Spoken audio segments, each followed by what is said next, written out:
New York শহর সবসময় ব্যস্ত, কিন্তু একদিন শহরে অদ্ভুত একটা ঘটনা ঘটল।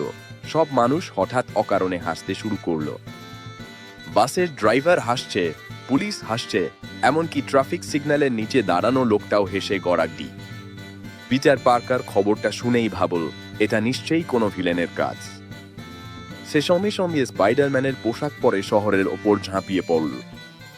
হাজির হলো ভিলেন, লাফিং গ্যাস মাস্টার। এই ভিলেন এমন এক গ্যাস বানিয়েছে যেটা শুঁকলেই মানুষ হাসতে থাকে, কাজ ভুলে যায়।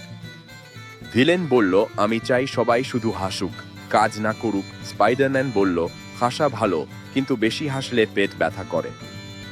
শুরু হলো মজার যুদ্ধ। ভিলেন গ্যাস ছুটতেই স্পাইডারম্যান হেসে ফেলল। জাল ছুঁড়তে গিয়ে ভুল করে একটা কলার খোসায় জাল লাগাল।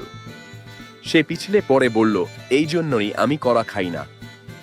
বুদ্ধির খেলা। হঠাৎ পিটার একটা আইডিয়া পেল। সে জাল দিয়ে একটা বড় ফ্যান বানাল আর গ্যাস উড়িয়ে দিল আকাশে। ভিলেন অবাক। তারপর স্পাইডারম্যান জাল দিয়ে ভিলেনকে বেঁধে ফেলল। শহর বাঁচল। গ্যাস বন্ধ হতেই সবাই স্বাভাবিক হলো। একটা বাচ্চা স্পাইডারম্যানকে বলল, তুমি খুব ফানি হিরো।